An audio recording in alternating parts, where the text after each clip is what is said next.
Dan, ഈ ദൈവതുല്യൻ എന്ന് പത്മകുമാർ പറഞ്ഞത് ഇയാളെ തന്നെയാണോ, തന്ത്രിയെ തന്നെയാണോ, തന്ത്രി കണ്ഠരര് രാജീവരെ തന്നെയാണോ എന്നുള്ള ചോദ്യത്തിന് ഇനി വലിയ പ്രസക്തിയൊന്നുമില്ല. പക്ഷേ അന്തിമ അന്വേഷണ റിപ്പോർട്ട് കോടതിയിലേക്ക് സമർപ്പിക്കാൻ SIT ഒരുങ്ങുമ്പോൾ ഇനിയും അന്വേഷണം അല്ലെങ്കിൽ ഇനിയും അന്വേഷണ സംഘം ആരിലേക്കൊക്കെ എത്തുമെന്ന് കണ്ടറിയണം.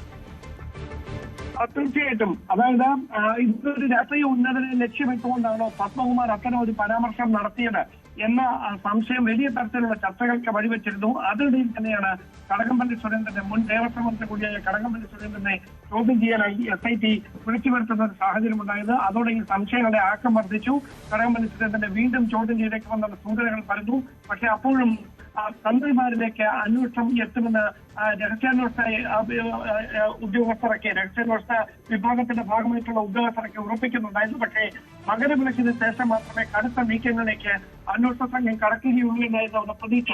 അതേസമയം സമാന്തരമായി എൻഫോഴ്സ്മെന്റ് ഡയറക്ടറേറ്റ് കൂടി കൊല്ലം വിജിലൻസ് കോടതിയുടെ ഉത്തരവിന്റെ അടിസ്ഥാനത്തിൽ ഇതുമായി ബന്ധപ്പെട്ട അന്വേഷണം ഏറ്റെടുക്കുന്ന ഒരു സാഹചര്യത്തിലേക്ക് കാര്യങ്ങൾ എത്തിയതോടെയാണ് നടപടികൾ വൈകിപ്പിക്കേണ്ടതില്ല എന്നൊരു തീരുമാനത്തിലേക്ക് SIT എത്തിയതെന്നാണ് വിവരം. കാരണം അങ്ങനെ വൈകിപ്പിക്കുന്ന ഒരു സാഹചര്യം ഉണ്ടായാൽ SIT കണ്ടെത്താത്ത കാര്യങ്ങൾ പെട്ടെന്ന് അന്വേഷണത്തിന്റെ ഭാഗമായി വരുന്ന ED കണ്ടെത്തുന്ന ഒരു സാഹചര്യം ഉണ്ടായാൽ SITയുടെ ഇതുവരെയുള്ള അന്വേഷണം സംബന്ധിച്ച വലിയ തരത്തിലുള്ള സംശയങ്ങളും വിമർശനങ്ങളും ഉയരും.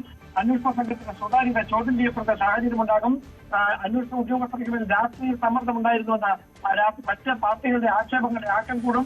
ഇതടക്കമുള്ള കാര്യങ്ങൾ കണക്കിലെടുത്തുകൊണ്ട് തന്നെയാണ് മകരവിളക്ക് മഹോത്സവം കഴിയുന്നത് വരെ പോലും കാത്തിരിക്കേണ്ടതില്ല, അതിനു മുമ്പ് തന്നെ കടുത്ത നീക്കങ്ങളിലേക്ക് കടക്കാമെന്നൊരു തീരുമാനം SITയുടെ ഭാഗത്തുനിന്ന് ഉണ്ടായതെന്ന് വേണം കരുതാൻ. അങ്ങനെയാണ് വീണ്ടും രണ്ടാമതും ചോദ്യം ചെയ്യാനായി തന്ത്രി കണ്ഠരര് രാജീവരെ SIT വിളിച്ചു വരുത്തുന്നത്. ആ ചോദ്യം ചെയ്യൽ പൂർത്തിയാക്കിയതിനു ശേഷമാണ് ഉണ്ണികൃഷ്ണൻ പോറ്റിയെ ശബരിമലയിൽ എത്തിച്ചത് തന്ത്രിയാണ് എന്ന പത്മകുമാറിന്റെ മൊഴി ശരിവെക്കുന്ന തരത്തിലുള്ള കണ്ടെത്തലുകളുടെ അടിസ്ഥാനത്തിൽ സുപ്രധാനമായ ഒരു നീക്കത്തിലേക്ക് SIT ഇപ്പോൾ കടന്നിരിക്കുന്നത്. അങ്ങനെയെങ്കിൽ തുടർ നീക്കങ്ങളുടെ ഭാഗമായി ഇപ്പോൾ ഈ അറസ്റ്റ് റെക്കോർഡ് ചെയ്തതിനു ശേഷമുള്ള മറ്റ് നടപടിക്രമങ്ങൾ പൂർത്തിയാക്കിയതിനു ശേഷം വൈദ്യ പരിശോധനയ്ക്കായി അദ്ദേഹത്തെ ജനറൽ ആശുപത്രിയിലേക്ക് തന്നെ എത്തിച്ചേക്കും. അവിടെ നിന്ന് വലിയ സുരക്ഷയിൽ കൊല്ലം വിജിലൻസ് കോടതിയിലേക്ക് എത്തിക്കാനാണ് സാധ്യത. കോടതിയുടെ സമയം കഴിഞ്ഞാൽ മജിസ്ട്രേറ്റിന് മുമ്പിലായിരിക്കും എത്തിക്കുക. അവിടെ നിന്ന് ഒരുപക്ഷെ റിമാൻഡിൽ വിട്ടതിനു ശേഷം പിന്നീട് കസ്റ്റഡി അപേക്ഷ നൽകാനുള്ള ഒരു നീക്കമായിരിക്കും SITയുടെ ഭാഗത്തുനിന്ന് ഉണ്ടാവുകയെന്നാണ് വിവരം. അതോടൊപ്പം ഇതിനേക്കാൾ സുപ്രധാനമായ ചില അറസ്റ്റുകൾ കൂടി വൈകാതെ കേസുമായി ബന്ധപ്പെട്ട് ഉണ്ടായേക്കുമെന്നുള്ള സൂചനകൾ കൂടി പുറത്തു വരുന്നുണ്ട്. ശബരിമല സ്വർണ്ണക്കൊള്ള കേസിൽ ഇപ്പോൾ തന്ത്രി കണ്ഠരര് അറസ്റ്റിലായിരിക്കുന്നു എന്നുള്ളതാണ് ഏറ്റവും പ്രധാനപ്പെട്ട വാർത്ത.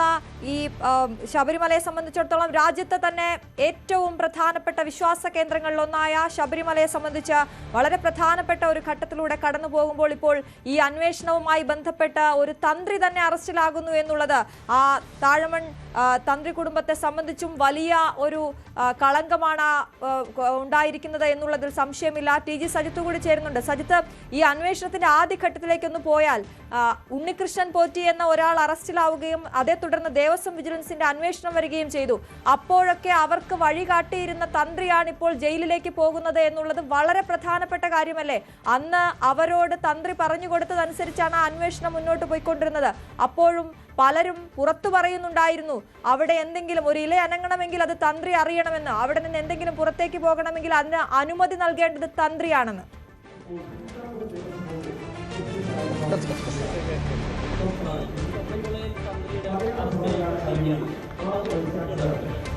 SIT നോക്കുന്നതാണ്. SIT is being monitored. Investigation is being monitored by the High Court. SIT is looking into the matter. Whatever evidence that comes, they will go ahead like that. അതിന് SIT I'm the outside here. I could not go to participate there.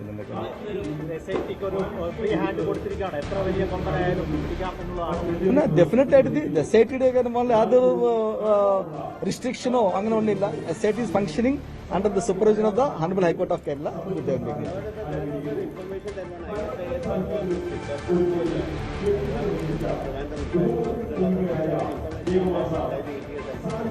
Actually, he came from outside and he was arrested here because the LOC against him. Yes. State police and it is we are together only. We work on Bharat. That I have to put about that. I actually have to check up that data and get back to you.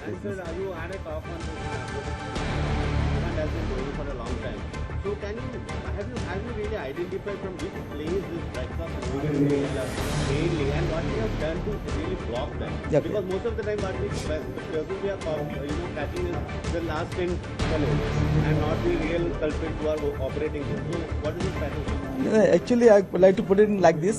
We have seen those where we have more than 125 detections of the commercial quantity. They are coming either from the Bangalore, one source, and a few people came from West Asia. They are also there, like Oman and other places. And a few catches have come from the Bangalore and Bombay also. The traditional drug like ganja, it was mostly coming from the Andhra-Orissa border that we have detected most of it. That basically, most of those seizures had taken place at Palakkad area.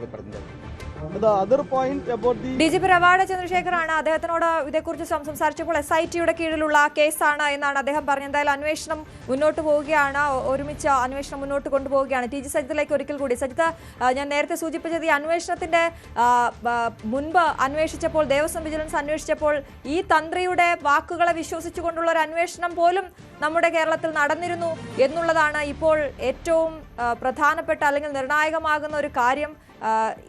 ഇദ്ദേഹം പറഞ്ഞതനുസരിച്ചായിരുന്നു അന്ന് അന്വേഷണ സംഘം പല കാര്യങ്ങളും ചെയ്തിരുന്നത്. അപ്പോൾ പോലും പുറത്തുനിന്നുള്ള വിമർശനങ്ങൾ ഉയരുന്നുണ്ടായിരുന്നു തന്ത്രിയെക്കുറിച്ച്. തന്ത്രി അറിയാതെ ഒന്നും അവിടെ നടക്കില്ല, തന്ത്രി അനുമതി നൽകാതെ ശബരിമലയിൽ നിന്നും ഒന്നും പുറത്തേക്ക് പോകില്ല എന്നതടക്കം.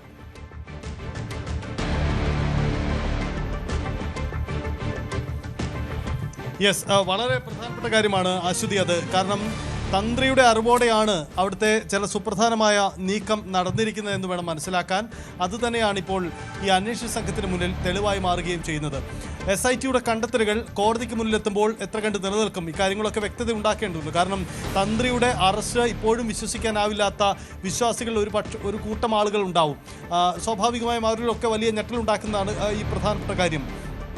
ദൈവതുല്യനായ ഒരു വ്യക്തിക്ക് പങ്കുണ്ട് എന്ന് പത്മകുമാർ പലവട്ടം കോടതിക്ക് മുന്നിൽ ജാമ്യാപേക്ഷകളിലൊക്കെ ഉയർത്തിക്കാട്ടിയിട്ടുണ്ട്. അങ്ങനെയെങ്കിൽ ആ വ്യക്തിയാണോ ഈ തന്ത്രി എന്ന ചോദ്യം കൂടി ഉയർന്നു വരികയാണ്. അങ്ങനെ അതുകൂടി സുപ്രധാനമായി മാറുകയാണ്.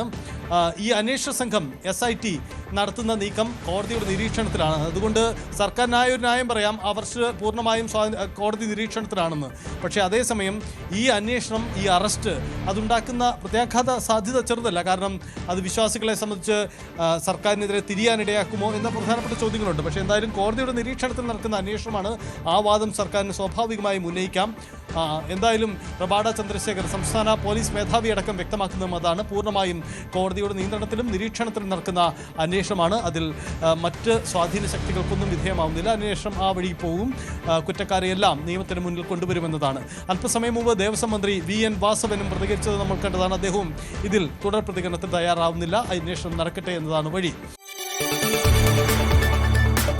കൂടുതൽ വാർത്തകൾക്ക് News 18 Keralam YouTube channel subscribe ചെയ്യുക.